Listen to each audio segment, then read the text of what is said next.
তাহলে আমার চরিত্রে মেজাজের মধ্যে আমি জনগণ, আমার মধ্যে সারাক্ষণ দুর্নীতির মানসিকতা, নয় ছয়ের মানসিকতা, তাহলে আমার শাসকের আখলাক উন্নত হবে কিভাবে? শাসকের চরিত্র উন্নত হবে কিভাবে? এই জন্য আবু বকর সিদ্দিক রাদিয়াল্লাহু তাআলা আনহু উভয়ের জন্য দোয়া করছে, যে অর্থাৎ শাসক যেন উত্তম আখলাকের হয়, প্রজা সাধারণও যেন তাদের আখলাক সুন্দর হয়, তাইলে গিয়ে সমন্বয় হবে। শাসক নীতি কথা বলল, আমি বললাম এত লম্বা কথা লিকচার মাইরেন না। আবার আমি বললাম আমি সৎ পথে চলতে চাই, শাসক বলবে সৎ হইলে ওনার এই দেশে থাউন যাইতো না, যান আফ্রিকার জঙ্গলে যান, তাইলেও হবে না। আল্লাহ তাআলা আমরাও দোয়া করি আমার দেশ জন্মভূমির জন্য, আল্লাহ তাআলা যেন একজন ইনসাফগার, আদেল, ন্যায়পরায়ণ শাসক দান করেন। আল্লাহ যেন কোনো জালেমের হাতে আমার মাতৃভূমিকে তুলে না দেয়। আল্লাহ যেন আমাদেরকেও উত্তম আখলাক দান করেন। এই মুহূর্তে অল্প সময়ের ব্যবধানে দেশের এই নির্বাচন মুখর পরিস্থিতিতে আমাদের কিন্তু দোয়া করা উচিত।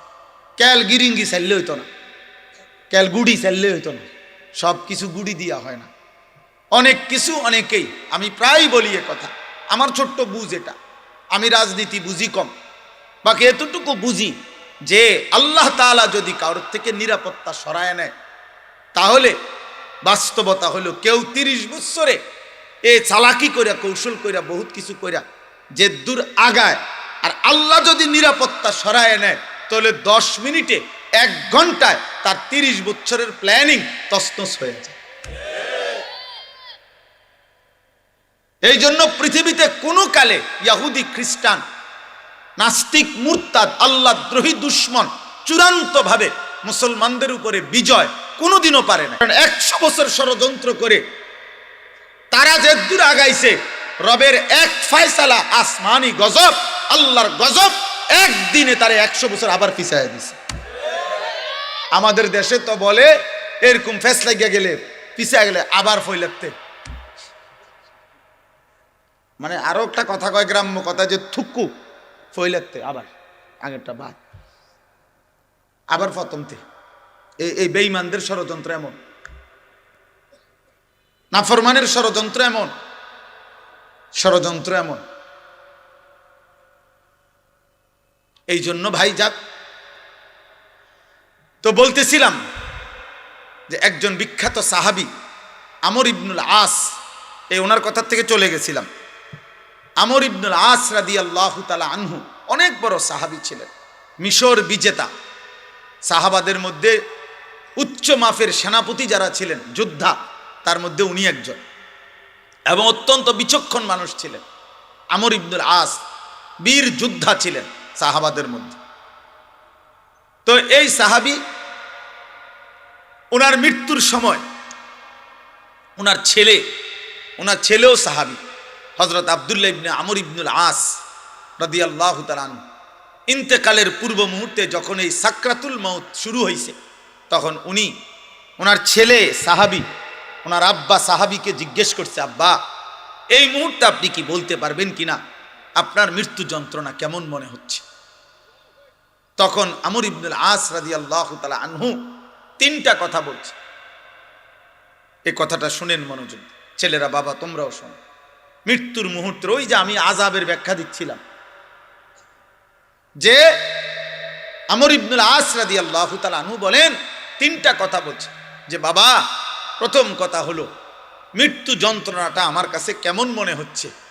1, আমার মনে হচ্ছে আসমানটা জমিনের উপরে ভাঙ্গা পড়ছে, আর আমি আমর ইবনে আস আসমান ও জমিনের মাঝখানে চ্যাপ্টা হয়ে গেছে। 2, আমার মনে হচ্ছে পৃথিবীর সবগুলো পাহাড়, খোদার কসম বাবা, মৃত্যু যন্ত্রণার এই মুহূর্তে, আজরাইল জান কবজ করার এই পূর্ব মুহূর্তে আমার মনে হচ্ছে কান্না জিবালাদ দুনিয়া আলা সাদরি, এই জগতের সবগুলো পাহাড় একসাথে আমার বুকের উপরে চাপ দিয়ে রাখছে। ওয়া কান্নি আতানাফাসু মিন সাকবিল ইবরা, আর আমি যেন সুইয়ের ছিদ্র দিয়ে আমার শেষ একটু একটু নিঃশ্বাস বের হইতেছে। আর 3 নাম্বার তিনি বলছেন, আমার মনে হচ্ছে যেন একেবারে কাঁটাদার, মানে পুরা ডাল একদম বিষাক্ত কাঁটা, এই বিষাক্ত কাঁটাওয়ালা বড় ডাল গাছের আমার পেটের মধ্যে যেন এমনভাবে চাপ দিয়া টান দিছে যেন আমার সবকিছু চিরে বিড়ে যাইতেছে। এই হলো সাকরাতুল মউত, মৃত্যুর যন্ত্রণা। তো ওই বলতেছিলাম, আল্লাহ যে বলছে বান্দা আযাব মানে মৃত্যু আসার আগে আগেই ইনাবাত, আমার দিকে ঝুঁকে পড়ো, আমার দিকে আইসা পড়ো। তো বলতেছিলাম আমাদের হেদায়েত দরকার বেশি। আজ আমরা মনে করি আরো তো লম্বা সময় বাকি। আরে ভাইয়া, যদি লম্বা সময় না পান, আর অথবা লম্বা সময় পাইলেন কিন্তু লম্বা সময় ধোকায় খাইয়া রইলেন, বয়স তো ঠিক আছে 70, তো আপনি তো লম্বা সময় পাইছেন কিন্তু এখনো যে বিড়ি খান। বয়স তো 70, হায়াত তো লম্বা পাইছেন কিন্তু 70 বছর বয়সেও আপনি যে নিকৃষ্ট গালি দেন কথায় কথায়। বয়স তো পাইছেন 70 বছর, এখনো তো কিস্তি সুদ ছাড়তেছেন না। বয়স তো 70 বছর, এখনো মহিলা দেখলে, নারী দেখলে, নাটক সিনেমার নর্তকী দেখলে হা করে তাকায় থাকেন। অসভ্য বদভ্যাস, বুড়ার শরীর হাড্ডি, গোস্ত নাই, হাড্ডি বলতে কিছু নাই। কই লোভ তো নারীর গেল না? তাইলে হায়াত তো পাইছিলেন, সময় তো লম্বা পাইছিলেন।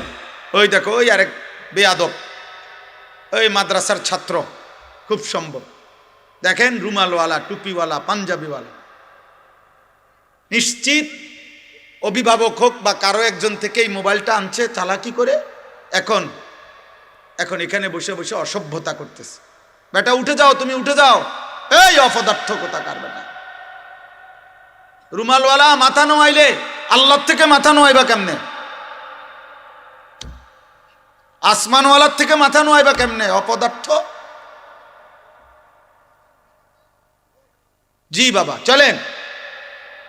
এই জন্য বললাম আল্লাহর দিকে ঝুঁকে পড়া আজই সুযোগ, আজই সুযোগ, আজই সুযোগ। বুজুর্গানে দিন বলছেন, কেউ হায়াত থাকতে 1 টাকা দান করা আর কারো মৃত্যুর পরে তার নামে 100 কোটি টাকা দান করা তার চাইতে উত্তম 1 টাকা। কারণ 1 টাকা আজ আমি জীবিত থাকতে আমার 1 টাকারও দরকার। আমি মরে গেলে আমার নামে দুনিয়াটা দিয়ে দিলে কি? আমি তো নাই,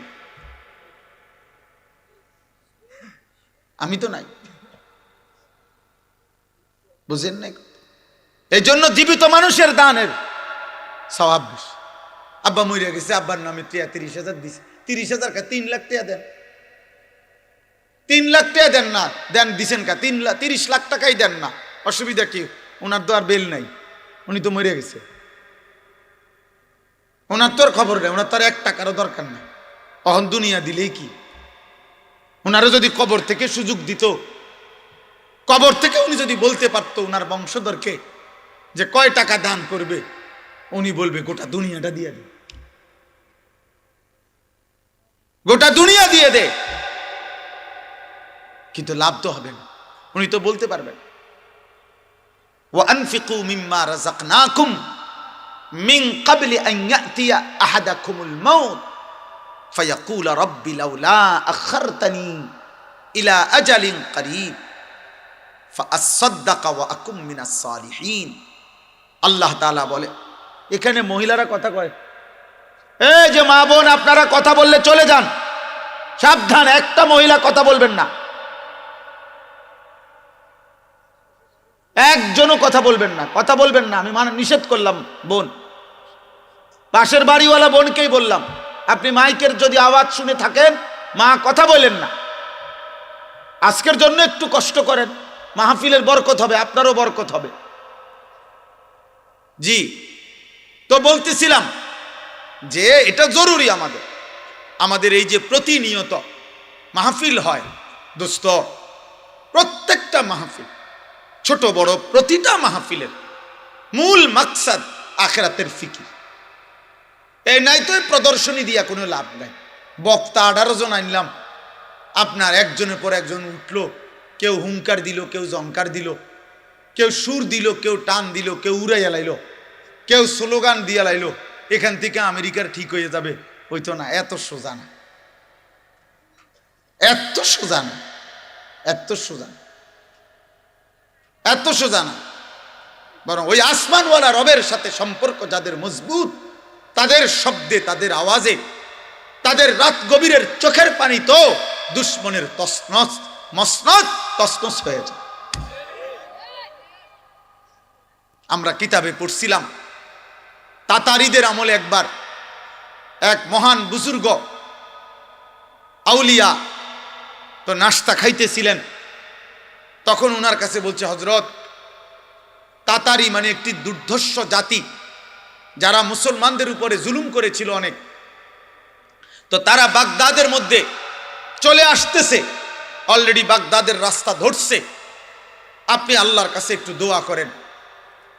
তখন ওই হযরত আপনার ওনার সামনে যেই পানির গ্লাস ছিল, গ্লাসটা যেখানে ছিল উনি শুধু ওই গ্লাসটা হাতে নিয়ে ওইখান থেকে এখানে আরেক দিকে সরাই দিছে। শুধু এই দূর করে আবার আর কোনো কিছু বলেন।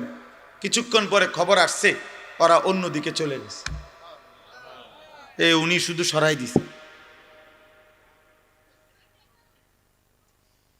হযরত সুফিয়ান সৌরি রহমতুল্লাহ আলাই বিশ্ববিখ্যাত বুজুর্গ ছিলেন। উনি বাগদাদের খলিফার বিরুদ্ধে আল্লাহর ঘর কাবায় মক্কায় থাকাকালীন একটা ফতুয়া দিছিলেন রাষ্ট্রীয় সিদ্ধান্তের বিরুদ্ধে। তো বাগদাদের খলিফা তখন রওনা দিছে, বাগদাদ থেকে মক্কায় আসবে, আয়েশা সশরীরে সুফিয়ান সৌরিকে শাস্তি দিবে, বিচার করবে। তো যেদিন আরবের সীমানার কাছাকাছি আসবে তখন উনার কাছে খবর পৌঁছে, তখন উনি কাবা ঘরের সামনে একজন সাগরিদের গায়ে হালকা হেলান দিয়ে বিশ্রাম করতেছিলেন। ঠিক এই সময় কেউ একজন আয়েশা বলছে, হযরত, আপনার বিরুদ্ধে বিচারের উদ্দেশ্যে বাগদাদ থেকে খলিফা কাছাকাছি চলে আসছে, উনি নিজে আয়েশা আপনাকে বলছে মক্কায় বিচার করবে আপনার, আপনি সরকারের রাষ্ট্রের এই সিদ্ধান্তের বিরুদ্ধে ফতুয়া দিলেন কেন? হযরত সুফিয়ান সৌরি উঠছে, উইঠা আল্লাহর ঘরের গিলাফ ধরছে, গিলাফ ধরে এই মহান বুজুর্গ শুধু আল্লাহকে বলছে, আল্লাহ, ও যদি মক্কার সীমানায় ঢুকে তো আপনার সাথে আমার আর কোনো বন্ধুত্ব থাকবে না, কথা হবে না। কই আবার শুয়ে গেছে। তো মক্কার সীমানার আগে থাকতেই সে ঘোড়ার পিঠ থেকে পড়ে মারা গেছে, আর ঢুকতে পারে না। আল্লাহকে বলে দিছে যে ও ভিতরে যেন না ঢুকে। হ্যাঁ হ্যাঁ, গাজী সালাউদ্দিন আইয়ুবী রহমতুল্লাহ আলাইহির জীবনীতে আছে, আমি নিজে পড়ছি। খ্রিস্টান বাহিনী, ক্রুসেড বাহিনী যুদ্ধ করার জন্য, তো তারা তো নদী পথে জাহাজে চলে আসছে কাছাকাছি। হঠাৎ এমন সময় যে প্রস্তুতি ওনার পূর্ণ হয় নাই, সারা রাত্রভর চোখের পানি ফেলছে। আল্লাহর ঘর মসজিদে ফজরের ওয়াক্তে খবর আসছে খ্রিস্টান বাহিনীর জাহাজ ডুবে গেছে, আর পারে ভিড়তে পারে না। এই বারবার এটা ইতিহাস, বারবার মুসলমানের বিজয়, মুসলমানের সফলতা, মুসলমানের কামিয়াবি, মুসলমানের কৃতকার্যতা, মুসলমানের নিরাপত্তা সবকিছুই মহান আল্লাহ তাআলার সাথে সম্পৃক্ত। আল্লাহর কাছ থেকে নিতে হবে, আল্লাহর কাছ থেকে, আল্লাহর কাছ থেকে। আখিরাত ভুলে গিয়ে, কোরআন ভুলে গিয়ে, সুন্নাহ ভুলে গিয়ে, অথবা যেই কোনো সময় যেই কোনো প্রয়োজনে আধুনিকতাকে জায়গা দিতে গিয়ে, দুনিয়ার মানুষের বুদ্ধিকে জায়গা দিতে গিয়ে আল্লাহর কোরআনকে কাটছাট করা, রাসূলের সুন্নাহকে কাটছাট করা, ইসলামের কোনো বিধানকে কাটছাট করে বাতিলের দুশ্মনের কোনো আধুনিকতাকে জায়গা দিয়ে যারাই আপনার ইসলাম প্রতিষ্ঠার স্বপ্ন এই পৃথিবীতে যেই কোনো অঞ্চলে দেখবে, খোদার কসম 100 বছর না 1 লক্ষ বছরও কামিয়াব হবে না, সফলতা আসবে না, সফলতা আসবে। এই স্লোগানে দম যাব, এই হুঙ্কারে দম যাব, হুঁশিয়ার সাবধান, উড়ে এলাম মুসির এলাম, এই ডিপ কর আমি ওর বালা জানি। আল্লাহর রহমতে আমি স্লোগান দিলে 2-4 ঘন্টা স্লোগান দিতাম। আমার তো মনে আছে। জি জি, আমি ছোটবেলায় স্লোগান দিতে অভ্যস্ত ছিল। এই কয়দিন আগেও স্লোগান দিছি। আমার মনে আছে। হ্যাঁ হ্যাঁ কুমিল্লার কথা। জি। অতএব আব্বা, নওজোয়ান ভাই, রবের সাথে সম্পর্ক করো, আসমানওয়ালার সাথে সম্পর্ক করো। ওই মালিকের সাথে সম্পর্ক ছাড়া আমাদের বিজয় আসবে না, নিরাপত্তা আসবে না।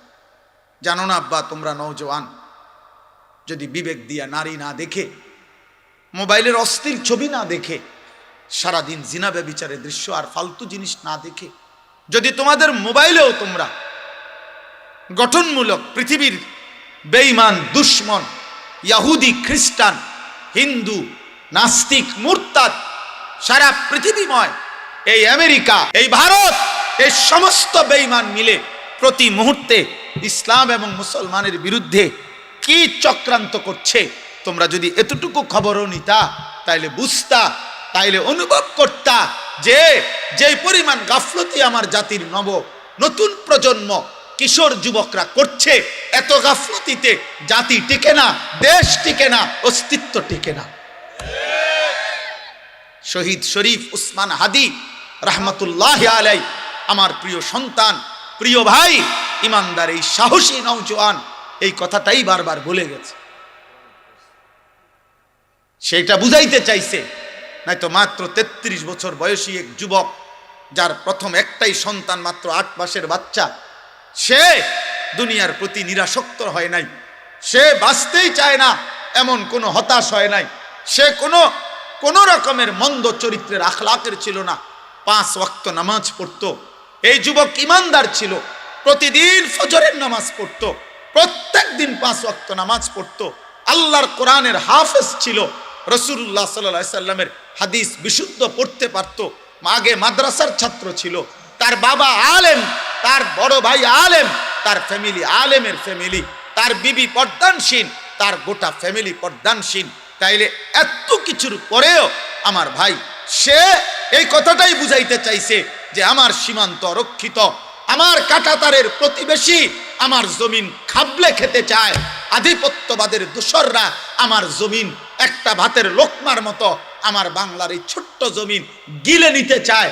এই জন্য সে জাতিকে, দেশকে একাই সতর্ক করতে চাইছে, ভাবছে যে আমার সাথে কেউ না থাকুক, আমি একাই আমার দেশ, মাতৃভূমির আজাদির কথা বলেই যাবো।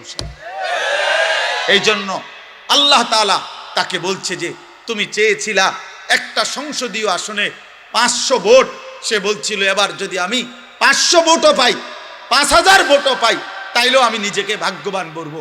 আল্লাহ তাআলা বলে, না হাদি, আমি তোকে 18 কোটি মানুষের ভালোবাসা দিয়ে দিলাম,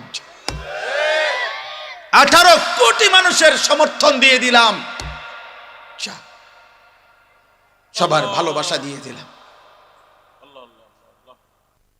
ভালোবাসা দিয়ে দিলাম। এজন্য কত হাফেজ, আলেম, মুফতি, মুহাদ্দিস, পীর, আউলিয়া, বুজুর্গ, আল্লাহর প্রিয় বান্দারা, বয়স্ক মানুষ, বাচ্চা মানুষ, নারী, পুরুষ, সবাই অকাতরে তার জন্য বাচ্চার মতো কাঁদছে, অঝরে চোখের পানি ফেলছে, চোখের পানি ফেল। এই জন্য কিশোর যুবক ছেলেরা, মরলে এমন মরাই ময়ূর, বাঁচলে এমন বাছাই বাইছ।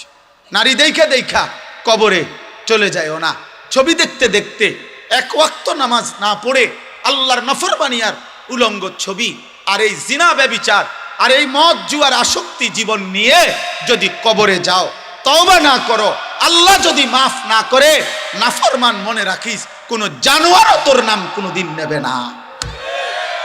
মানুষ তো দূরে থাকে, কোন জানোয়ারও নেবে না।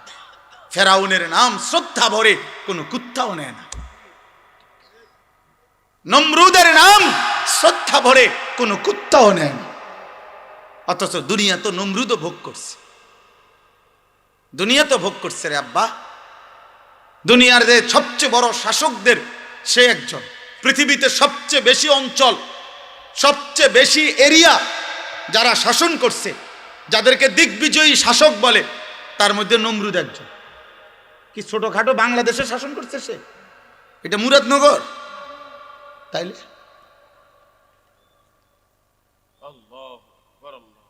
বলে ভাইয়া। কিন্তু আজ তো পৃথিবীর মানুষ কোন কুত্তার নামও রাখে না নমরুদ।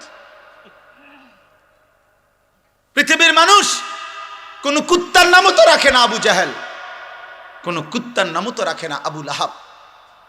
রাখে? কিন্তু 1450 বছর আগে এক ছেলে, নিগ্রু, কালো গোলাম, হাবশি গোলাম, কালো মানুষ, গোলাম কৃতদাস, আল্লাহকে রাজি করে গেছে, রাসূলুল্লাহ সাল্লাল্লাহু আলাইহি সাল্লামের ভালোবাসার হক আদায় করে গেছে। আজ 1450 বছর পরেও লক্ষ কোটি ইমানদারের সন্তানের নাম বেলাল। বেলালের কোনো আঞ্চলিকতা নাই, বেলালের কোনো দেশ নাই, জমিনের সীমানা যে দূর, বেলালের ভালোবাসা উদ্দূর। বেলাল কোন অঞ্চলে বলে? বেলালের কোনো সীমানা নাই, বেলালের কোনো কাঁটা তার নাই, বেলাল দিক দিগন্তে। এই জন্য যুবক কেমন হও, আজকে অগণিত ছেলেরা তোমরা এক ওয়াক্ত নামাজ পড়তে মন চায় না। কি জীবন এটা? জানোয়ারের জীবন এটা, মানুষের জীবন না বেটা। সারাদিন বেড়ি চাষ বেটা, অপদার্থ কোথাকার বেটা, আকামলা। এত আকামলা বুঝি মানুষ হয় বেটা? সারাদিন মানুষ বুঝি বেড়ি চায়, পাগল। এটা কথা হইল নাকি বেটা? চুল কতগুলারে শয়তানের মতো, মুশরিক বেঈমানের মতো বানায়। একটা ছাগল বেটা তোদেরকে, যাদের চুল মুশরিকের মতো, তোর সমবয়সী বেটা, কোন সামান্য তোর সামান্য তোর লগে নারী দেখে, ছবি দেখে, নাচ গান দেখে, মুত্তা ফানি লয় না, এরম 2-4টা অপদার্থ ছাড়া পৃথিবীর মানুষ যদি, কোন ভদ্র বিবেকবান কোন ইজ্জত সম্মানওয়ালা মানুষ যদি তোমাদের এই চুল যেগুলো বেঈমানের মতো রাখছো যদি ভালো বলে থাকে, আমারে জানায়ও, আমি আমার নাম পাল্টায় ফেলবো বেটা, আমার নাম বদলায় দেবো বেটা।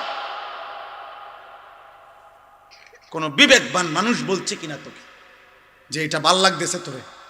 তোর সামান্য বলতে পারে, এক সামান্য 2-4 জন তোমার লগে যে কয়েকজন চলে, তো দোস্ত সেরকম,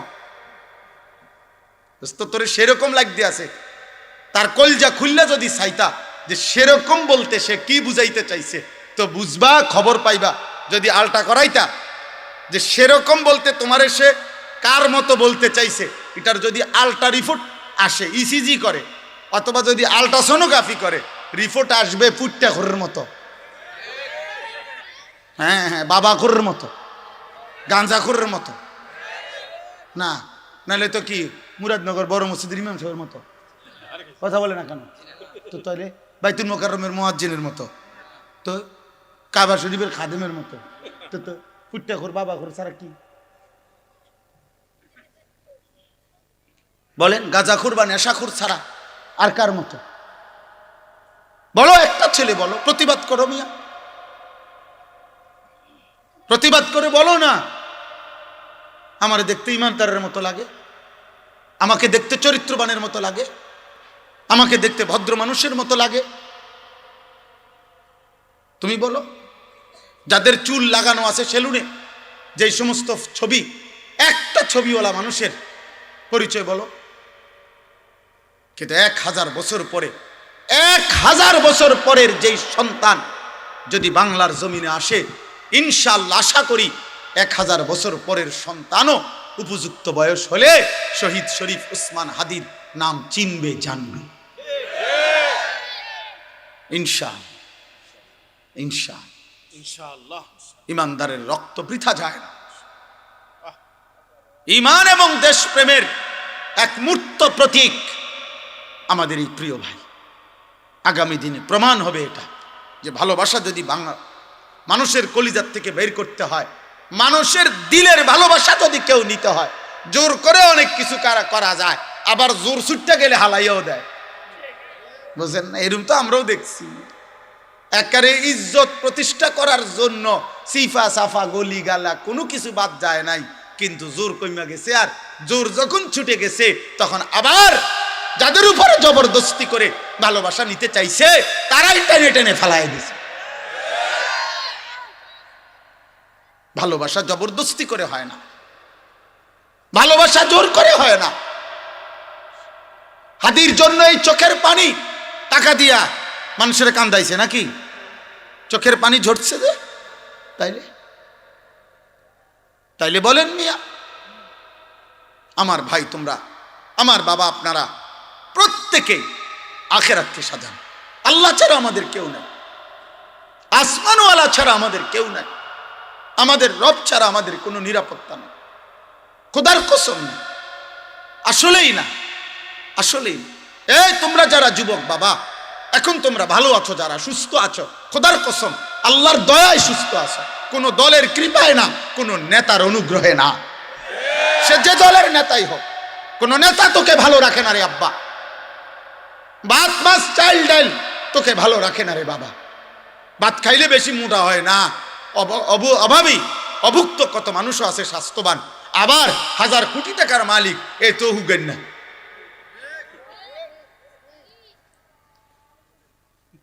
তাহলে এটা কোনো বিষয় না। মূলত ভালো রাখে কে? আল্লাহ। সুস্থ রাখে কে? নিরাপত্তা দেয় কে? ইজ্জত দেয় কে? এজন্য ফিরতে হবে কার কাছে? ডাকতে হবে কাকে? মানতে হবে কাকে? গোলামি করতে হবে কার? সেজদা দেওয়া উচিত কাকে? আল্লাহ। আল্লাহ যেন আল্লাহকে সেজদা দাও, দামি হইবা, দামি হইবা। মোরে তুমিও যাইবা, আমিও যাম, কোনো অসুবিধা নেই।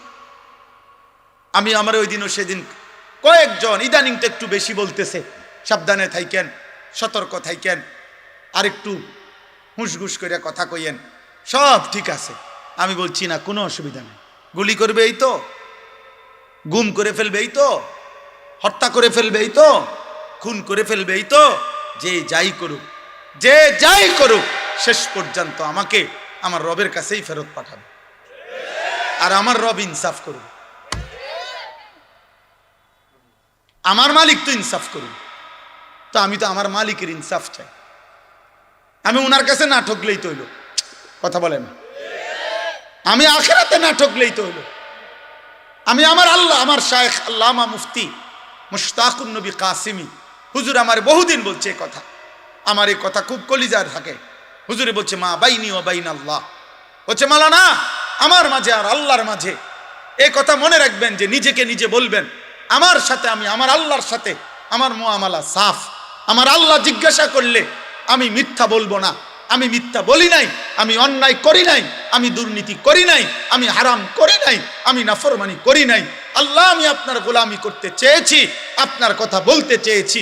হুজুর বলেন এটা যদি নিজে আল্লাহর সাথে সাফ রাখতে পারেন মুআমালা, তাইলে গোটা পৃথিবী কে কি বলে আর কে কি করে, মূল্যায়ন করে না অবমূল্যায়ন করে, ইজ্জত করে না অপমান করে, গালি দেয় নাকি ফুল দেয়, কিচ্ছু চাইবেন না, আসমানওয়ালার সাথে সম্পর্ক ঠিক করেন, রবের সাথে মুআমালা ক্লিয়ার করেন। দুনিয়া তো আপনার স্লোগান দিয়া বাহাবা দিল, আসমানওয়ালা বলল আমি সব জানি, তখন কথা বলে না, তখন কি হবে আব্বা? তখন কি হবে? হ্যাঁ পোস্টারে তো কইছে ফুলের মতো পবিত্র, ঠিক আছে, তো স্লোগানে তো কইছে, স্লোগানে তো কইছে, হ্যাঁ সবই তো ঠিক আছে, জনগণের বাহাবা তো মিলছে, কিন্তু আসমানওয়ালা ফিরতে হবে কার কাছে বলেন? আল্লাহ, আখিরাত আল্লাহর কাছে, আল্লাহর কাছে। চলেন ভাই, অতএব আমি আপনাদের কাছে এতটুকু বললাম, যে আয়াতগুলো পড়ছি এই আয়াতগুলো একটা সংক্ষেপ এবার তর্জমা বলি। একটা সংক্ষেপ তর্জমা বলার আগে একটা ছোট্ট কথা বললেই সবটা অর্থ বুঝতে হবে। আমাদের প্রিয় নবী সাল্লাল্লাহু আলাইহি ওয়াসাল্লাম মক্কা থেকে মদিনায় হিজরত করার আগে, খুব সংক্ষেপে বলতেছি, সাহাবায়ে কেরামকে এক হিজরতের আগে, মদিনায় যাওয়ার আগে আবিসিনিয়া, হাবাসা, আফ্রিকার একটি অঞ্চল, সেখানে আল্লাহ নবী সাল্লাল্লাহু আলাইহি সাল্লাম সাহাবায়ে কেরামকে মক্কাবাসীর জুলুম আর নির্যাতনের অত্যাচারে ওনাদেরকে হিজরত করাইয়া ওইখানে পাঠাইছিলেন, বলছিলেন নিজেদের ঈমান, জান, মাল, ইজ্জত বাঁচাবার জন্য। তো ওই জায়গাটার নাম হলো আবিসিনিয়া, হাবাসা। তো ওইখানে যখন সর্বোচ্চ 2 বারে সর্বোচ্চ 72 জন থেকে 74 জনের মতো সাহাবী সেখানে গেছিলেন। তো এই 72 জন এবং 74 জন সাহাবীরা প্রতিনিয়ত ওই হাবাসা, ওরা খ্রিস্টান ছিল, ওদের বাদশাহ নাজ্জাশী সেও খ্রিস্টানই ছিল, তাদের কাছে আল্লাহর কালেমার দাওয়াত দিছে, কোরআন পড়ে শুনাইছে, এবং ওই বাদশাহ নাজ্জাশী এবং তার দরবারের গুরুত্বপূর্ণ কিছু ব্যক্তি কালেমা পড়ছে। সুবহানাল্লাহ। এই হাবাসার আবিসিনিয়ার কিছু লোক। এর মধ্যে রাসূলুল্লাহ সাল্লাল্লাহু আলাইহি সাল্লাম মক্কা থেকে মদিনায় হিজরত করে গেছে। হিজরতের 7ম বছর, কথা কক, ছোট মিয়া, আব্বা কথা কইও না, কথা তোমরা আরো সময় আইব, রাহো সম্মান করো। একটা হাসি দিচ্ছে, মাশাআল্লাহ, আল্লাহ কবুল করে। জি, তো হিজরতের পরে আমাদের নবী সাল্লাল্লাহু আলাইহি সাল্লাম মদিনায় যাওয়ার 7ম বছর খায়বারের যুদ্ধ করেছিলেন। ইহুদিদের সাথে চূড়ান্ত লড়াই করে মদিনার সীমানার থেকে ইহুদিদেরকে খায়বার নামক অঞ্চল থেকে চূড়ান্তভাবে বিতাড়িত করছিলেন। এই খায়বারের যুদ্ধ যখন শেষ অবস্থায়, তখন ওই আবিসিনিয়া থেকে সাহাবায়ে কেরাম যারা এতদিন যাবৎ ওইখানে ছিল, ওনারা চূড়ান্তভাবে আবিসিনিয়া ছেড়ে মদিনায় চলে আসছেন। এতদিন যারা ওইখানে ছিল, তো ওনারা যে আসছেন মদিনায় ফিরে, ওনাদের সাথে আবিসিনিয়ারও কিছু লোক ওই অঞ্চলে যারা খ্রিস্টান থেকে মুসলমান হয়েছে, ওনারাও নবীজির সাথে সাক্ষাতের জন্য মদিনায় আসছেন। আসার পরে তারা 2টা প্রস্তাব দিছে, 2টা কথা বলছে আর কি নবীজির সামনে আইসে।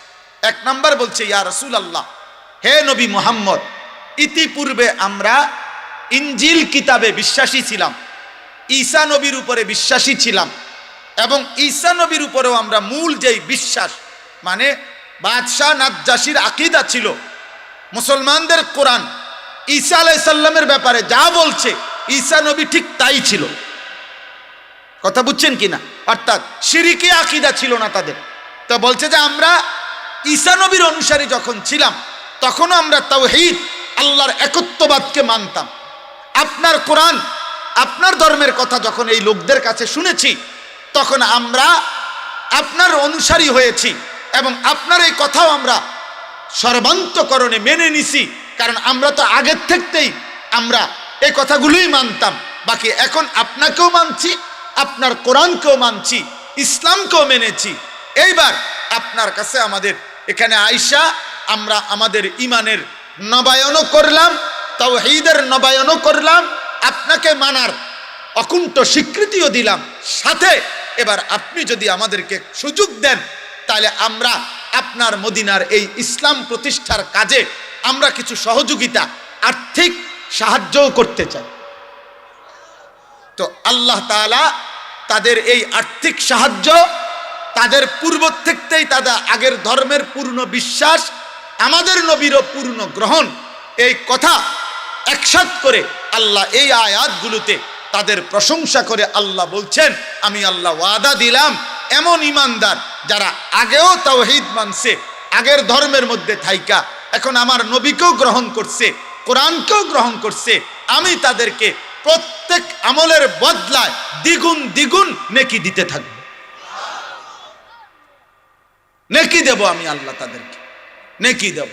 এই কথাটা আল্লাহ তাআলা বলছেন। এইখানে দেখেন আল্লাহ তাআলা বলেন, ওয়ালাকাদ ওয়াসালনা লাহুমুল কাওলা লাআল্লাহুম ইয়াতাযাক্কারুন।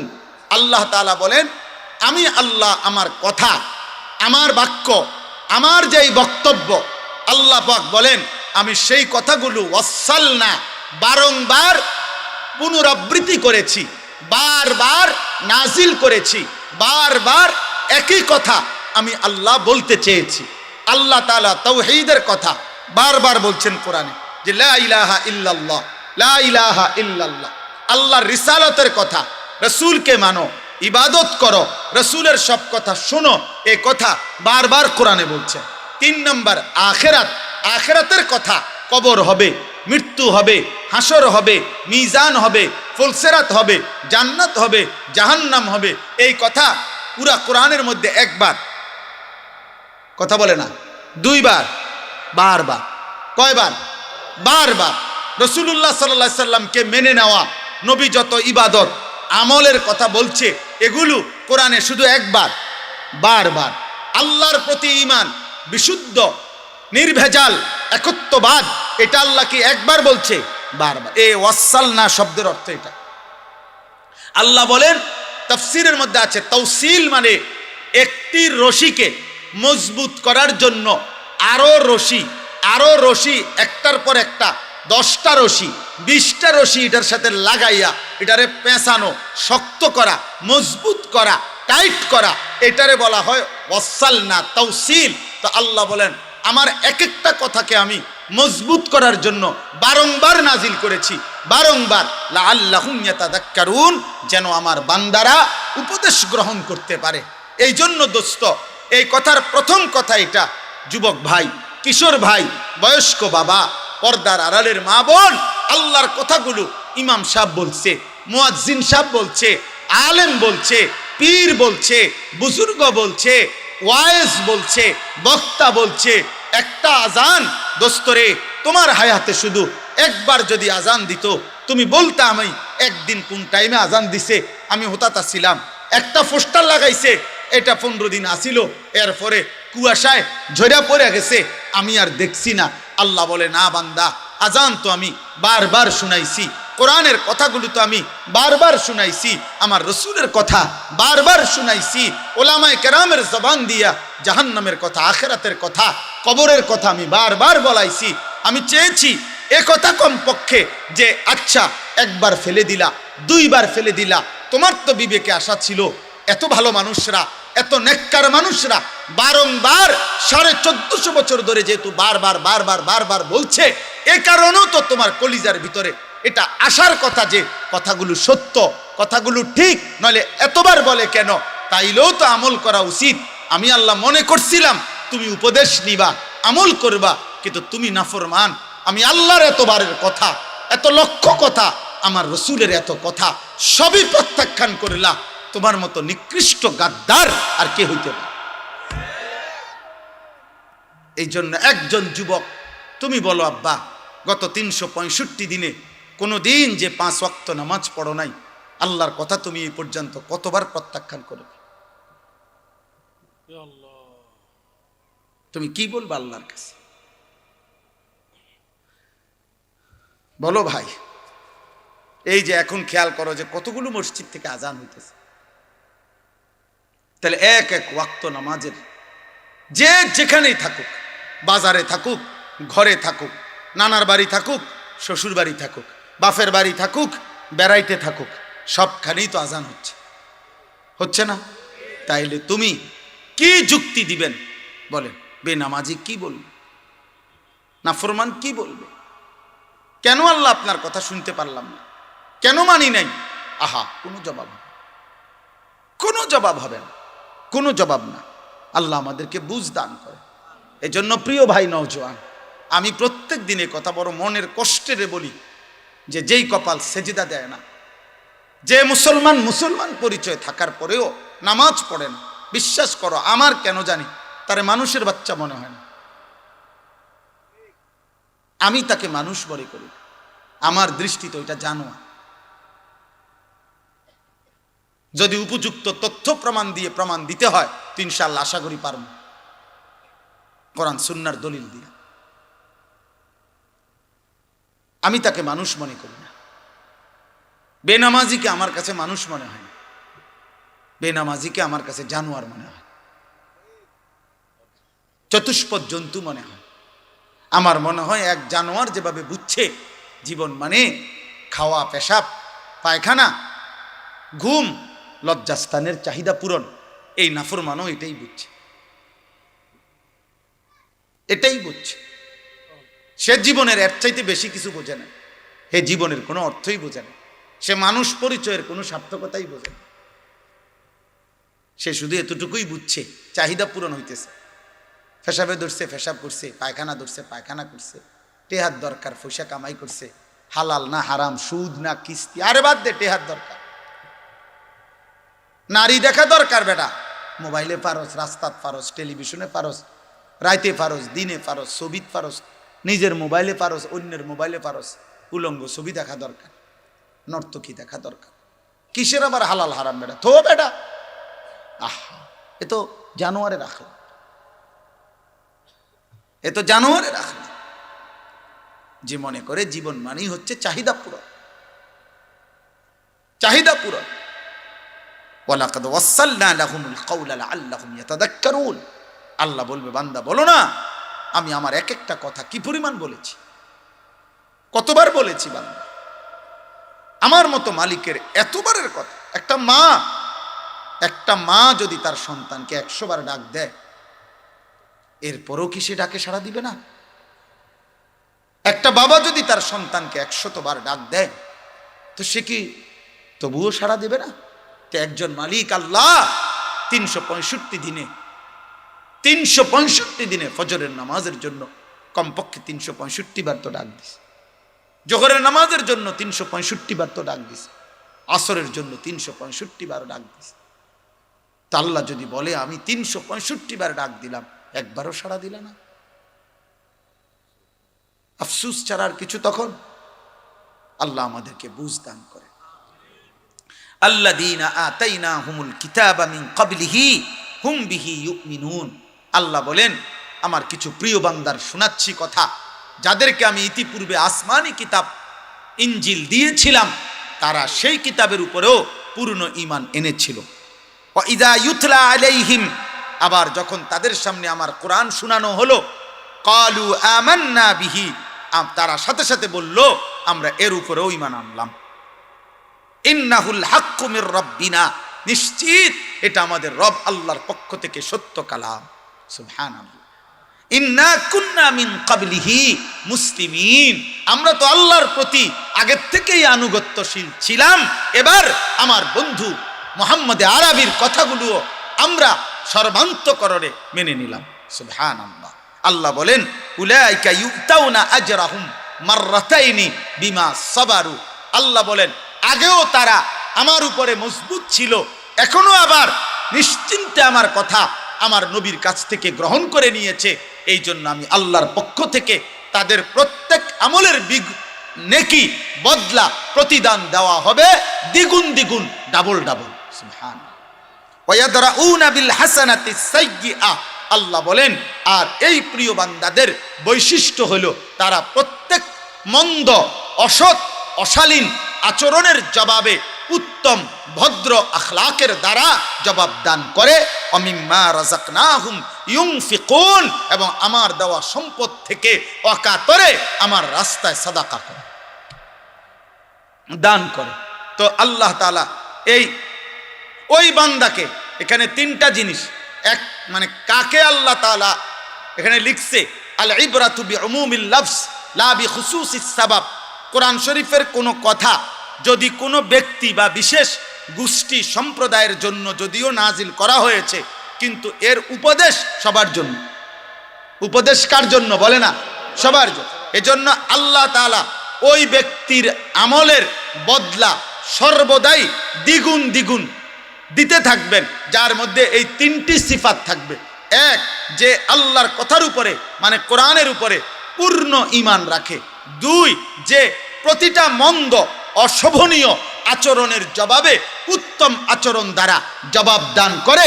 আর 3, আল্লাহর দেওয়া সম্পদ থেকে আল্লাহর পথে যে খরচ করে। আল্লাহ বলেন, এই 3 গুণে গুণান্বিত ব্যক্তির সব আমলের নেকি আমি দ্বিগুণ দ্বিগুণ দেব, দ্বিগুণ দ্বিগুণ। কয় গুণ?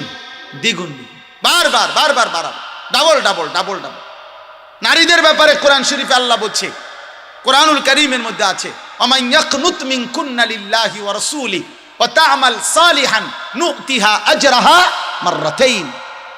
নবীর বিবিদেরকে বলছে, তোমরা ঈমানদার নারীরা যদি আল্লাহ রাসূলের আনুগত্য করো, আল্লাহ রাসূলের আনুগত্য করো, আল্লাহ বলেন তোমাদের নারীদেরকে আমি আল্লাহ ওয়াদা দিলাম, আমার ঈমানদার নারী তুমি অবলা তুমি দুর্বল, তুমি নারী। অতএব আমি আল্লাহ ওয়াদা দিলাম, আল্লাহ রসুলের আনুগত্যশীল কোন ইমানদার নারীকে আমি আল্লাহ তার প্রত্যেক আমলের বিনিময়ে নেকি দেব মাররাতাইন, ডাবল ডাবল, দ্বিগুণ দ্বিগুণ। এজন্য মহিলারা আফসোস করত নবীজির জামানায়, আমরা জিহাদ করতে পারি না, আমরা জানাজার নামাজে যাইতে পারি না, আমরা ঈদের নামাজে যাইতে পারি না, আমরা নামাজের জামাতে ঠিকমতো উপস্থিত হইতে পারি না, আমরা হাজারো নেক কাজে অংশগ্রহণ করতে পারি না, আমরা বেডিত মহিলা মানুষ, ঘরে থাকতে হয়। আল্লাহ বলেন অসুবিধা নাই, নেকি না দরকার, জান্নাতে না দরকার, সেটা আমি তোমার ঘরে থাইকা পর্দা হেফাজত কইরা তোমার বন্দিগি কম হোক, আমি নেকি দেব বাড়াইয়া। অসুবিধা কি? সেজদা দিবা একটা, নেকি দেব 1000টা। তোমার সমস্যা কি? আমি দিলেই তো হইছে, তুমি জান্নাত পাইলেই তো হইছে। সুবহানাল্লাহ, কি মেহেরবান মালিক। সর্বশেষ আল্লাহ বলেন ওয়া ইজা সামিউল লাগবা আ'রাজু আনহু ওয়া ক্বালু লানা আ'মালুনা ওয়া লাকুম আ'মালুকুম সালামুন আলাইকুম লা নাবতাগিল জাহিলিন। আল্লাহ বলেন আমার প্রিয় বান্দাদের বৈশিষ্ট্য হলো যাবতীয় বেহুদা কথা, মন্দ কথা, অপ্রয়োজনীয় কথা এবং কাজ যখনই তারা শোনে তার থেকে বিমুখ হয় এবং ডাক দিলে মন্দ কাজে, মন্দ কথার মজলিসে তারা বলে না ভাই তোমার কাজ নিয়ে তুমি থাকো, আমি আমার ঈমান আমল নিয়ে আছি, তোমার জন্য কল্যাণ কামনা করি। আমি অজ্ঞ মূর্খ আল্লাহ বিমুখ নাফরমানদের সাথে চলতে পারি না, তাদেরকে সাহচর্য চাইতে পারি না। এজন্য ইমানদার কখনো বেহুদা, ফালতু, গাফেল, অমনোযোগী, আল্লাহ নাই, রাসূল নাই, সেজদা নাই, নামাজ নাই, বন্দিগি নাই, এই সমস্ত অপদার্থ প্লাস্টিকের লগে ইমানদার চলতে পারে না। এটা কোনো মানুষ না, এটা এক ধরনের প্লাস্টিক, ফালতু লোক। এই জন্য যুবক তোমাদেরকে বলি বেটা, যার সাথে চললে ফিরে 8 ঘন্টা 10 ঘন্টা আড্ডা দেওয়ার পরে নাফরমান একবারও আল্লাহর নাম নেয় নাই, ওই কোনো বন্ধু না, ওই শয়তান ছাড়া আর কিছু না। বেটা সারাক্ষণ একবার হাসে, একবার লাথি দেয়, একবার চুল টান দেয়, একবার শার্ট ধরে লাথি দেয়, একবার ঘুষি দিয়া লায়, একবার বেডির কথা কয়, একবার উলঙ্গ ছবি কথা। আমার ফা গলে কি রে, কি লাফাই কিত্তো, ফালাই কিত্তো, হাসে কিত্তো, খবরও নাই, কি করে না। এই সমস্ত ইয়াং ছেলে আড্ডা দেয় যে দেখবেন কি করে, আপনি শুধু একটু তামসা চাইয়েন দূরের থেকে, করে নাকি, করে কি? এটা নিয়ে আড্ডা বেড়া, তারে লাথি দেন, এটা নিয়ে একটা মজা হইলো, তারে ঘুষি দেন বুঝি একটা মজা হইলো। কি রে ঘুষি দিলে? কেমনে দিছি, আমরা ফ্রেন্ড তো, ফ্রেন্ডের বুঝি মানুষে ঘুষি দেয়, আহাম্মক, সে আমার ফ্রেন্ড তো, ফ্রেন্ডকে বুঝি মানুষ উলঙ্গ ছবি দেখায়, তো তুই তোর ফ্রেন্ড হয়ে, বন্ধু হয়ে তার এত বড় ক্ষতি করলি, তারে বেটা জাহান্নামের রাস্তায় নিয়ে গেলি। এটা কিসের বন্ধু? তুই তো শয়তান বেটা, তুই তো জালেম বেটা। আল্লাহ তাআলা বলেন হে নবী, আমি আল্লাহ তো বলছি, আপনার মাধ্যমে বলাচ্ছি, তবে মনে রাখেন পরিবর্তন, হেদায়েত, জীবনের কাঙ্ক্ষিত রাস্তা, জাহান্নাম থেকে বাঁচা, জান্নাতে যাওয়া, আমার বন্দিগি করার তৌফিক, সব কিছুর তৌফিক, সমস্ত হেদায়েত আপনার হাতে না। আপনি চাইলে দিতে পারবেন না, আপনি বলেন, আপনি মেহনত করেন, আপনি বলতে থাকেন ইন্নাকা লা তাহদি মান আহবাবতা, আপনি চাইলে হেদায়েত দিতে পারবেন না, ওয়ালাকিন্নাল্লাহা ইয়াহদি মান ইয়াশা। পরিবর্তন, হেদায়েত, আখিরাতমুখী জীবন, নামাজমুখী জীবন, জান্নাতমুখী জীবন, সব কিছু আমি আল্লাহ যাকে চাই আমি দিয়ে থাকি। এই জন্য ভাই, প্রধান বক্তা, বিশেষ বক্তা, সাংঘাতিক বক্তা, অল্প বক্তা, মারাত্মক বক্তা, ভয়ঙ্কর বক্তা, যত বক্তাই হাফেজ আমিনুল ইসলাম আনুক, পরিবর্তন কারো হাতে না, হাফেজ আমিনের হাতেও না, আনিসুর রহমানের হাতেও না, আমজাদ হুসাইনের হাতেও না, কারো হাতে না, আসমানওয়ালা রবের হাতে। পরিবর্তন কার হাতে? ফয়সালা আল্লাহর হাতে, আল্লাহর হাতে। ওয়া হুয়া আ'লামু বিল মুহতাদিন, তিনি একমাত্র জানেন হেদায়েত পাবে কে, জাহান্নাম থেকে বাঁচবে কে, জান্নাতি হবে কে। এজন্য আল্লাহর দিকে না ফিরলে কোনো উপায় নেই। আল্লাহ আমাদেরকে তৌফিক দান করেন, আল্লাহ আপনাদেরকে কবুল করে নেন। এই জন্য আজকে 2 কথা হইল। এক কথা হইল আমরা প্রত্যেকেই আল্লাহর বারংবার কথা, একই কথা, তো এই কথাগুলো আমাদের ইনসাফের দাবি, আল্লাহর কথার প্রতি আন্তরিক হওয়া। আল্লাহ তৌফিক দান করেন। আমি 2টা মিনিট, আর 2 মিনিট আপনাদের কাছে আমার 2 মিনিটের আবদার, সেটা হলো আমার প্রিয় ভাই হাফেজ মাওলানা আমিনুল ইসলাম সাহেব, ওনার এই মাহফিলে আমি গত বছরও আসছি। এই মাদ্রাসা মহব্বত করে আন্তরিকতা নিয়ে শুরু করছেন। আমি আপনাদের কাছে এই 2-4টা মিনিট, উঠো না ভাই, নওজওয়ান তোমরা উঠো না, আমি নিষেধ করলাম, একজনও উঠো না। এই 2-4 মিনিট সময় দয়া করে আপনারা যদি সবাই, এই ভারত এই সমস্ত বেঈমান মিলে প্রতি মুহূর্তে ইসলাম এবং মুসলমানের বিরুদ্ধে কি চক্রান্ত করছে, তোমরা যদি এতটুকু খবরও নিতা, তাইলে বুঝতা, তাইলে অনুভব করতা যে যেই পরিমাণ গাফলতি আমার জাতির নতুন প্রজন্ম কিশোর যুবকরা করছে, এত গাফলতিতে জাতি টিকে না, দেশ টিকে না, অস্তিত্ব টিকে না। শহীদ শরীফ উসমান হাদি রহমতুল্লাহ আলাই, আমার প্রিয় সন্তান, প্রিয় ভাই, ইমানদার এই সাহসী নওজোয়ান এই কথাটাই বারবার বলে গেছে। সেটা বুঝাইতে চাইছে, নয়তো মাত্র 33 বছর বয়সী এক যুবক, যার প্রথম একটাই সন্তান, মাত্র 8 মাসের বাচ্চা, সে দুনিয়ার প্রতি নিরাসক্ত হয় নাই, সে বাঁচতেই চায় না, এমন কোনো হতাশ হয় নাই, সে কোনো রকমের মন্দ চরিত্রের আখলাকের ছিল না, 5 ওয়াক্ত নামাজ পড়তো। এই যুবক ইমানদার ছিল, প্রতিদিন ফজরের নামাজ পড়তো, প্রত্যেক দিন 5 ওয়াক্ত নামাজ পড়তো, আল্লাহর কোরআনের হাফেজ ছিল, রাসূলুল্লাহ সাল্লাল্লাহু আলাইহি সাল্লামের হাদিস বিশুদ্ধ পড়তে পারতো, আগে মাদ্রাসার ছাত্র ছিল, তার বাবা আলেম, তার বড় ভাই আলেম, তার ফ্যামিলি আলেমের ফ্যামিলি, তার বিবি পর্দানশীল, তার গোটা ফ্যামিলি পর্দানশীল। তাইলে এত কিছুর পরেও আমার ভাই, সে এই কথাটাই বুঝাইতে চাইছে যে আমার সীমান্ত রক্ষিত, আমার কাঁটাতারের প্রতিবেশী আমার জমিন খাবলে খেতে চায়, আধিপত্যবাদের দোসররা আমার জমিন একটা ভাতের লোকমার মতো আমার বাংলার এই ছোট্ট জমিন গিলে নিতে চায়। এই জন্য সে জাতিকে, দেশকে একাই সতর্ক করতে চাইছে, ভাবছে যে আমার সাথে কেউ না থাকুক, আমি একাই আমার দেশ মাতৃভূমির আজাদির কথা বলেই যাবো। এই জন্য আল্লাহ তাআলা তাকে বলছে যে তুমি চেয়েছিলা একটা সংসদীয় আসনে 500 ভোট, সে বলছিল এবার যদি আমি 500 ভোটও পাই, 5000 ভোটও পাই, তাইলেও আমি নিজেকে ভাগ্যবান বলবো। আল্লাহ তাআলা বলে, না হাদি, আমি তোকে 18 কোটি মানুষের ভালোবাসা দিয়ে দিলাম, 18 কোটি মানুষের সমর্থন দিয়ে দিলাম, সবার ভালোবাসা দিয়ে দিলাম। এই তোমরা যারা যুবক বাবা, এখন তোমরা ভালো আছো, যারা সুস্থ আছো, খোদার কসম আল্লাহর দয়ায় সুস্থ আছো, কোন দলের কৃপায় না, কোন নেতার অনুগ্রহে না, সে যে দলের নেতাই হোক, কোন নেতা তোকে ভালো রাখে না রে আব্বা, ভাত মাছ চাল ডাল তোকে ভালো রাখে না রে বাবা, ভাত খাইলে বেশি মোটা হয় না, অভাবী অভুক্ত কত মানুষও আছে স্বাস্থ্যবান, আবার 1000 কোটি টাকার মালিক, এ তো হুগেন না।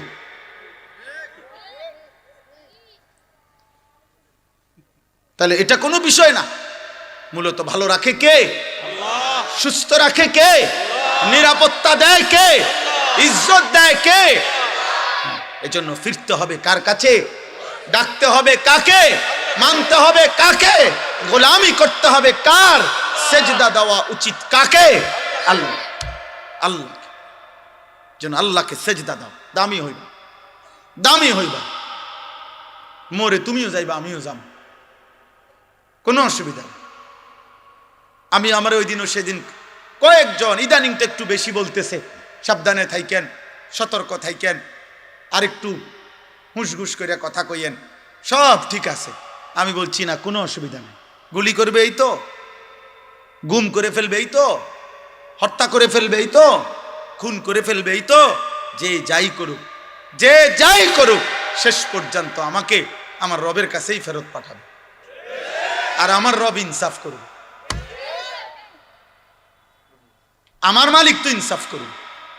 তো আমি তো আমার মালিকের ইনসাফ চাই, আমি ওনার কাছে না ঠকলেই তো হইল, কথা বলেন, আমি আখিরাতে না ঠকলেই তো হইল, আমি আমার আল্লাহ, আমার শায়েখ আল্লামা মুফতি মুশতাকুন নবী কাসিমি হুজুর আমার বহুদিন বলছে এই কথা, আমার এই কথা খুব কলিজার থাকে।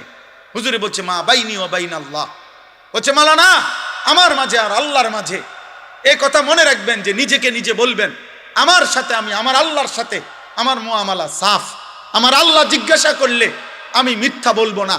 আমি মিথ্যা বলি নাই, আমি অন্যায় করি নাই, আমি দুর্নীতি করি নাই, আমি হারাম করি নাই, আমি নাফরমানি করি নাই। আল্লাহ, আমি আপনার গোলামি করতে চেয়েছি, আপনার কথা বলতে চেয়েছি। হুজুর বলেন, এটা যদি নিজে আল্লাহর সাথে সাফ রাখতে পারেন মুআমালা, তাইলে গোটা পৃথিবী কে কি বলে আর কে কি করে, মূল্যায়ন করে না অবমূল্যায়ন করে, ইজ্জত করে না অপমান করে, গালি দেয় নাকি ফুল দেয়, কিচ্ছু চাইবেন না। আসমানওয়ালার সাথে সম্পর্ক ঠিক করেন, রবের সাথে মুআমালা ক্লিয়ার করেন। দুনিয়া তো আপনার স্লোগান দিয়া বাহাবা দিল, আসমানওয়ালা বলল আমি সব জানি, তখন কথা বলে না, তখন কি হবে আব্বা? তখন কি হবে? হ্যাঁ, পোস্টারে তো কইছে ফুলের মতো পবিত্র, ঠিক আছে, তো স্লোগানে তো কইছে, স্লোগানে তো কইছে, হ্যাঁ সবই তো ঠিক আছে, জনগণের বাহাবা তো মিলছে, কিন্তু আসমানওয়ালা ফিরতে হবে কার কাছে বলেন? আল্লাহ। আখিরাত হুবহু লাইনে লাইনে মুখস্থ রাখা এটা এলেমের বিষয় না। এলেম একটা নূর, আলাদা কিছু যেটা আল্লাহ তাআলা দান করে, আর সেটা যখন কাউকে দান করে তো তার দুনিয়া আখিরাত আলোকিত হয়, আলোকিত হয়। এজন্য অপেক্ষা করতে হয় অনেক দিন, আল্লাহর কথা বলা শোনা, আল্লাহর কথার জন্য নিজের অন্তরকে আগ্রহী করা। আল্লাহ তাআলা বান্দার এটা খুব চায়। ওয়াহদি ইলাইহি মান ইউনিব, কোরআনুল কারীমের মধ্যে আছে, আল্লাহ তাআলা বলেন, আমার যে বান্দা আমার দিকে ঝুঁকে আসে, মান ইউনিব মানে হলো এনাবাত, অর্থাৎ যে আল্লাহর দিকে ঝুঁকে, আল্লাহ বলেন আমি তার চাইতে বেশি এগিয়ে হেদায়েত দিয়ে দিই। এনাবাত, আল্লাহর দিকে ঝুঁকতে হয়। এই জন্য এনাবাতের এক অর্থ তওবা, রুজু, আল্লাহর দিকে ফেরো, আল্লাহর দিকে ঝুঁকো। কোরআনুল কারীমের মধ্যে আছে, আল্লাহ তাআলা বলেন, ওয়া আনিবু ইলা রাব্বিকুম ওয়া আসলিমু লাহু মিন ক্বাবলি আন ইয়াতিয়াকুমুল আযাবু সুম্মা লা তুনসারুন।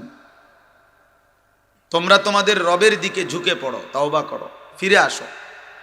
ওয়া আনিবু ইনাবাত, ওয়া আসলিমু লাহু, এবং তোমরা তোমাদের রবের আল্লাহর কথার আনুগত্য শুরু করো, পেছনটা ছেড়ে দাও, আল্লাহর দিকে ঝুঁকো, তোমার সাধ্যমতো আমল শুরু করে দাও, বন্দেগী শুরু করে দাও। মিন ক্বাবলি আন ইয়াতিয়াকুমুল আযাব, আযাব আসবার আগে আগেই, তাফসীরের মধ্যে আছে মানে মৃত্যু আসার আগে আগেই। এখানে আযাব মানে মৃত্যু, অর্থ হলো প্রত্যেক নাফরমান পাপী বেআমল ব্যক্তির মৃত্যুটাই তার আযাব। এর পরের প্রতি সেকেন্ড আর তার জীবনে আযাব ছাড়া আর কিছু না। নাফরমানের মৃত্যু আযাবের শুরু, আযাবের শুরু। এরপরে তার বাকি হায়াত কবরে, হাসরে, আখিরাতে, মিজানে, ফুলসিরাতে, জাহান্নামে আযাবই আযাব, আযাবই আযাব। ইউদাআফ লাহাল আযাব, আযাব দ্বিগুণ হইতে থাকবে, বাড়তেই থাকবে, বাড়তেই থাকবে। এই জন্য আল্লাহ তাআলা বলেন যে তুমি এখনই তওবা করো, এখনই আল্লাহর দিকে ঝুঁকো, এখনই আল্লাহর আনুগত্য শুরু করো, আযাব আসার আগে আগে, মানে মৃত্যু আসার আগে আগে। সুম্মা লা তুনসারুন, যখন মৃত্যু এসে যাবে, আযাব এসে যাবে, আর তোমাকে সাহায্য করা হবে না।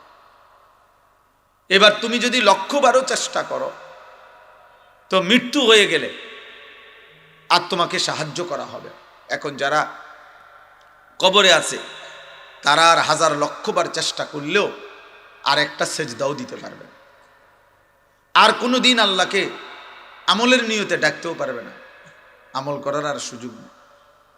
গতকালকে আমি যেখানে মাহফিল করছি ওইখানে আমি বলছিলাম এই কথাটা, যে কবরবাসীর রুহের মাগফিরাত যে দূর দরকার, জীবিত আমরা যারা আছি আমগো ফিকির, আমাদের হেদায়েত, আমাদের বুঝ, আমাদের আখিরাতের চিন্তা তার চাইতে বেশি দরকার। উনি তো ভালো মন্দ জানিয়া নিচে গেছে গায়ে, আর উনি ভালোও করতে পারবে না, আর উনি মন্দও করতে পারবে না। কিন্তু আমাদের যদি বুঝ আসে, বিবেক জাগে, তাহলে আমাদের জন্য গুনাহ ছেড়ে দেওয়ারও সুযোগ আছে, আমল করারও কি আছে, সুযোগ আছে। এই জন্য আখেরাতের বুঝ, কবরের বুঝ, কোরআনের বুঝ মৃত ব্যক্তির চাইতে জীবিত ব্যক্তির বুঝা উচিত। মৃত ব্যক্তি আর বুঝে লাভ নাই, আর বুঝে লাভ, আর কোনো ফায়দা নাই, কিন্তু জীবিতরা বুঝলে লাভ। এক সেকেন্ড ইন্নাল্লাহা ইয়াকবালু তাওবা মা লাম ইউগারগির, নবী সাল্লাল্লাহু আলাইহি সাল্লাম বলেন, মৃত্যুর যেই চূড়ান্ত গড়গড়া, মালাকুল মউত আজরাইল জান কবজ করার পূর্ব মুহূর্তে সাকরাতুল মউত, মৃত্যুর যন্ত্রণা শুরু হয়। প্রত্যেক মুমূর্ষ ব্যক্তি, মৃত্যু পথযাত্রী ব্যক্তি, সে এটা উপলব্ধি করে, এটা অন্য কেউ বোঝে না। আমরা মনে করি আর এই লোকটা হঠাৎ মরে গেছে, অ্যাক্সিডেন্টে মরে গেছে, গুলিতে মরে গেছে। না না, প্রত্যেক ব্যক্তি মৃত্যুর পূর্ব মুহূর্তে আজরাইল মালাকুল মউত জান কবজ করার পূর্বে সাকরাতুল মউত হয়, মৃত্যুর একটা যন্ত্রণা, মৃত্যুর যন্ত্রণা। আল্লাহর অনেক প্রিয় বান্দারা ওই সময়কার অবস্থা বর্ণনা করতে পারছেন। এই মৃত্যু যন্ত্রণা উপলব্ধি করতেছে, ঠিক তখনও ওনারা বলতে পারছেন আল্লাহর দয়া যে আমার এখন কেমন মনে হচ্ছে, কিন্তু এটা সবাই বলতে পারে না। কিন্তু প্রত্যেকেরই মৃত্যু যন্ত্রণা হয়। ওয়াজাআত সাকরাতুল মাউতি বিল হক, আল্লাহ তাআলা বলেন সত্য সত্যই বান্দা মৃত্যুর যন্ত্রণা আসবেই আসবে। হাদিসের মধ্যে আছে আল্লাহর নবী সাল্লাল্লাহু আলাইহি ওয়াসাল্লাম ইন্তেকালের পূর্ব মুহূর্তে আম্মা জান আয়েশা রাদিয়াল্লাহু তাআলা আনহা তিনি বর্ণনা করছেন, নবীজির স্ত্রী, নবীজি বারবার বলতেছিলেন এ কথা।